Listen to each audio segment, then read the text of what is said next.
Hello అండి. ఏంటి temple చూపిస్తున్నాను అనుకుంటున్నారా?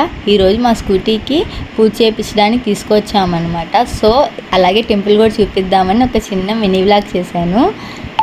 ఈ టెంపుల్ ఏమిటి అనుకుంటున్నారా? అలగనాథ స్వామి టెంపుల్ అని అంటారనమాట మా ఊర్లో దీన్ని. ఇక్కడ ఏంటి అంటే చాలా ఇయర్స్ నుంచి ఉంది.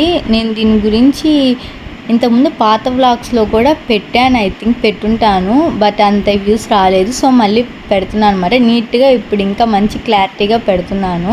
అదిగోండి పూజారి గారు వచ్చి మాకు లోపల దర్శనం అయ్యాక బయటకు వచ్చి పూజ చేపిస్తున్నాం అనమాట.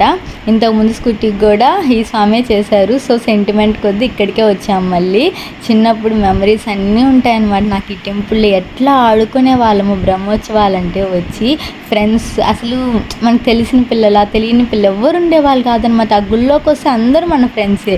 ఒక్కొక్క రోజు ఒక్కొక్క బ్యాచ్తో ఆడుకునేదాన్ని నేనైతే.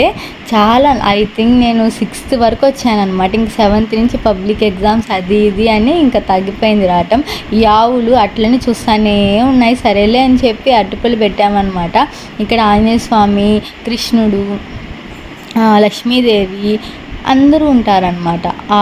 గోదాదేవి గారు ఉంటారు. చెట్లు ఉంటాయి. ఇది మా ఊర్లో కట్టిన ఫస్ట్ ఆలయం అంట. నేను కూడా ఇప్పుడే తెలుసుకున్నాను. అంతేకాకుండా దీనికి ఒక విశిష్టత ఉంది. అదేంటి అంటే ఒకే రాతితో దీన్ని నిర్మించారంట.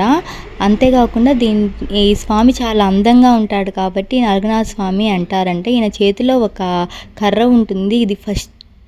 ఇది కట్టినప్పటి నుంచి ఆయన చేతిలోనే ఉంటుంది. ఇప్పుడు పక్కన పెట్టారనమాట సిల్వర్ కోటింగ్ వేసి. దీనికి కలర్స్ కూడా చాలా అంటే ఊరికే జస్ట్ అలా పైన వేస్తారు 50 yearsకి ఒకసారి అంతే. అటు ఒరిజినల్ అనమాట. ఈ టెంపుల్ ఉన్నప్పటి నుంచి అలానే కట్టి ఉంచారనమాట. చాలా నచ్చుతుంది.